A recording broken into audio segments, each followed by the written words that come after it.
Alright, so the first thing that I would like to start by coloring or labeling is our big bodies of water. Okay, so let's go ahead and let's start with the Pacific Ocean over here on the west coast. Just go ahead and label it.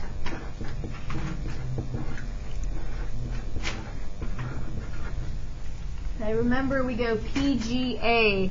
So over by Texas and Louisiana, I want you to label that body of water Gulf of Mexico, which is technically part of the Atlantic Ocean. And then the A, PGA, on the East Coast we have the Atlantic Ocean. Okay. And I'm just, over here, I'm just going to underline that I use that. Okay. Alright, the next thing I would like to do is I would like to go ahead and go over my Mississippi River. So go ahead and take your color and go ahead over the Mississippi River, please, down to the Port of New Orleans. And then I would like for you to turn the paper, and I would like for you to label it Mississippi River, please.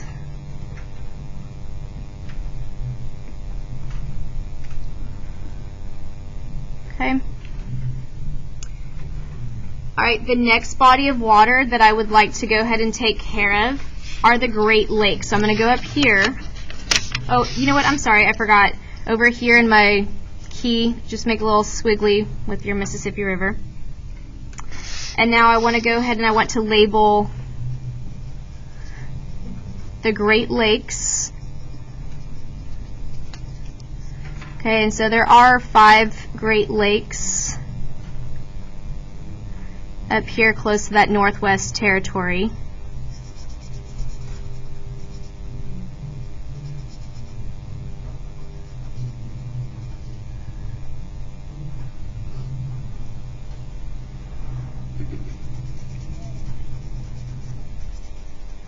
And they will separate us from Canada.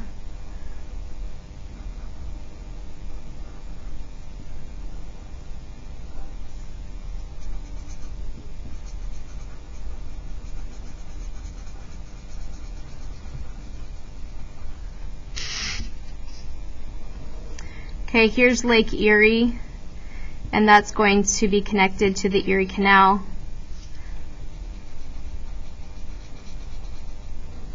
Okay. Alright, and while we're there, let's just go ahead. I'm actually just going to choose a different color for my Erie Canal to show that it's a man-made river. So I'm going to use purple. You can use whatever color you want. I'm going to do a little squiggly next to Erie Canal on my key. And I'm going to go over it here in the state of New York. Okay, so it's going to be this man-made river from Lake Erie. It will connect to the Hudson River, and the Hudson River will then flow out to New York City in the Atlantic Ocean. And I'm just going to label it Erie Canal. Okay.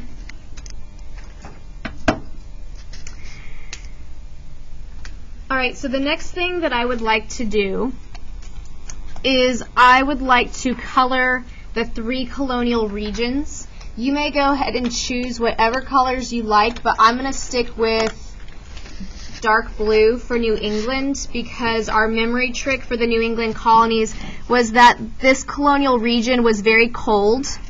It had rocky soil, so they really had to rely more on their natural harbors and go fishing, whaling, shipbuilding, trading for their economy.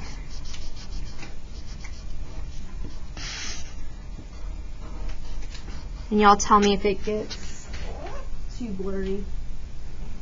Okay. I'm going to go ahead and I'm also going to just label it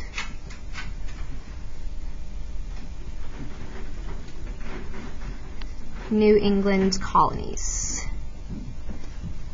Remember, our memory trick was my new hamster really is cute, so we had Massachusetts, New Hampshire, Rhode Island, and Connecticut. Now, in this colonial region, we had the really famous colony of Plymouth. So what I'm going to do is I'm going to go ahead right here, see that dot? I'm going to put a cross right here because most people that lived in New England, they were there for religious freedom, okay?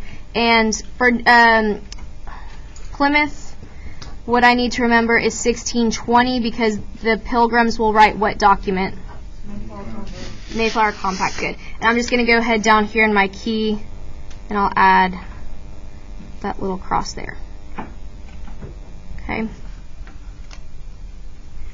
Alright, next up we had the Middle Colonies. I'm going to stick with a yellow for Middle Colonies because their nickname was the Breadbasket Colonies. Okay, and that memory trick we said new pens never drip. And so that was New York, Pennsylvania, New Jersey, and Delaware. And what group of people are most important to remember in the Middle Colonies? Pilgrims. Okay, William Penn. No, I'm sorry. Not the Pilgrims. The Quakers. Okay, sorry. William Penn and the Quakers live in Pennsylvania. They're very tolerant of other people and their religions. They're going to be the first group of abolitionists, anti-slavery. Okay, and I'm going to just label that too. Middle Colonies. Okay. Alright, finally, I'm going to go ahead for my Southern Colonies. You choose whatever color you want, but I'm going to stick with green. We colored our Southern Colonies green because they were all about making money from cash crops. Okay, and so our memory trick here was my very nice Southern grandma. So we had Maryland, Virginia, North Carolina, South Carolina, and Georgia. Now while I'm down here in Georgia coloring, I want to talk about Georgia. What group of people lived in Georgia? Debtors, prisoners. So James Oglethorpe brings this group of people over to start a new life here in America. But Georgia was considered a buffer colony to Spanish Florida. Americans were worried about being killed by the Spanish or having their lands taken over. Alright, then I want to talk about the colony of Maryland because a lot of people keep missing questions about the colony of Maryland. Maryland was established for what purpose? Religious freedom for the Catholics with Lord Baltimore. Okay, so it is a safe haven for the Catholics. Okay, so I'm going to put Southern Colonies.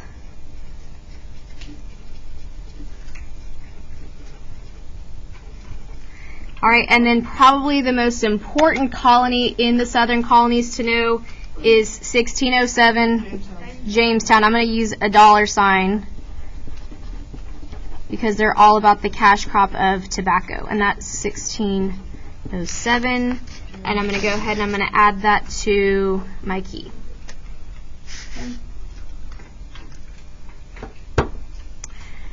Alright, the next place that I want to talk about, I'm actually going to grab a marker and I'm going to use a design for this one instead of coloring it in solid. I want to talk about the Ohio River Valley. I'm going to just use a stripe. And that Ohio River Valley is kind of already outlined for you there.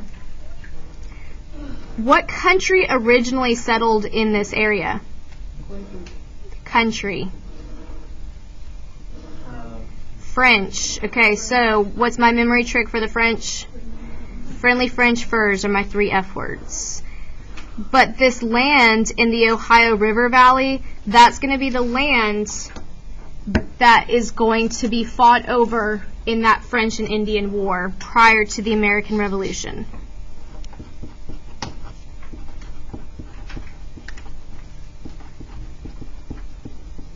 Okay. And the Ohio River Valley is just west of what mountains? Appalachian Mountains. So I'm going to add that to my key.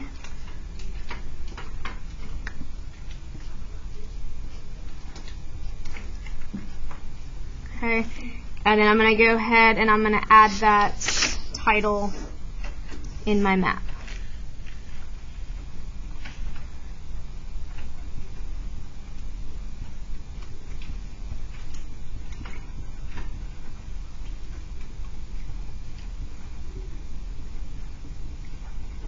Okay. All right, now, after the French and Indian War, we do gain this land in the Ohio River Valley, but the King of England and the Parliament tell the Americans, no, you cannot move west of the Appalachian Mountains because Native Americans might attack you. So I'm going to go ahead, I'm going to put a stop sign up here to represent my Proclamation Act, or the Proclamation Line. And this is going to become a huge grievance for the American colonists against Britain.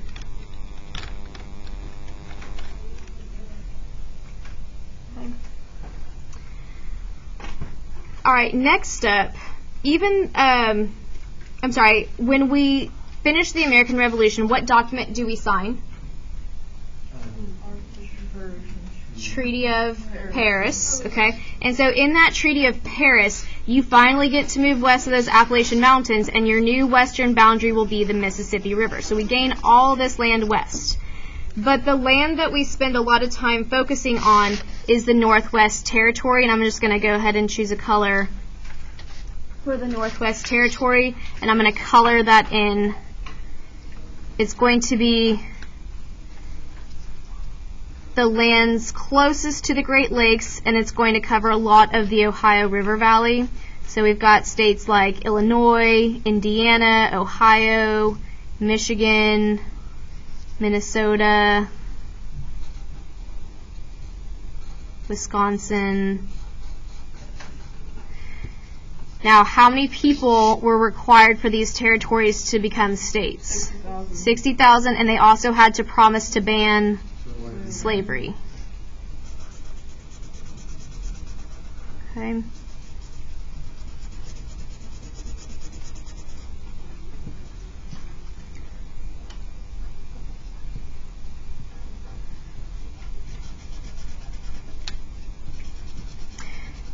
And so we say for the Northwest Ordinance, that's actually a positive part of the Articles of Confederation because it creates an orderly process for territories to become states and for America to expand westward. Okay.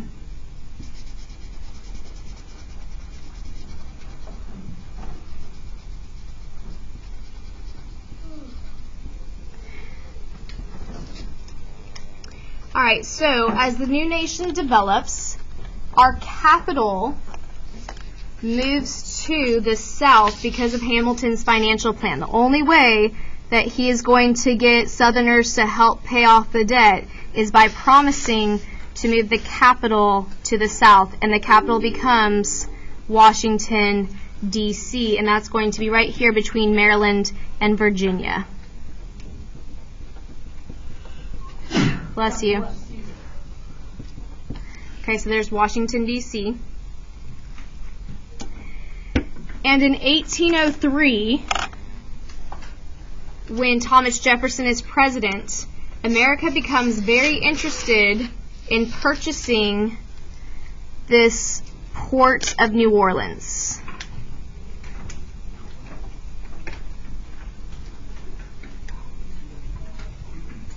So that they can have access on that Mississippi River out to the Gulf of Mexico. So I'm just going to draw a little boat there and add that to my key. Okay, and then finally, America strikes a deal with France that in 1803, if we want the port of New Orleans, we're just going to go ahead and we are actually going to buy the Louisiana Territory. Okay, so what will that do for our country's size? It will double the size of America. Okay, and so that's going to give us, let me see how I can draw this out.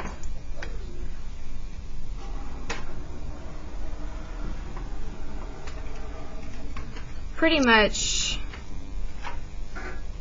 out to there. Can y'all see that okay? I'm going to label this Louisiana Territory. Okay. And then just start shading that in. Who does Thomas Jefferson send to go map out this territory? Lewis and Clark, and they are helped by what woman? Sacagawea. Okay. So they map out this territory, they find resources, new animals, plants. Okay. And then in the next few weeks, we're going to talk about how America continues to expand westward. What about problems? Like, what are some problems that you could foresee happening as we continue to expand west? Okay, so we're going to have to deal with Native Americans who are already there on some of this land, disputes about land.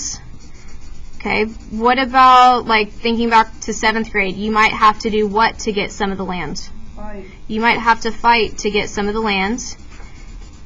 Okay, if I make a treaty with some countries to take over some of their land, I'm going to have to do what for them?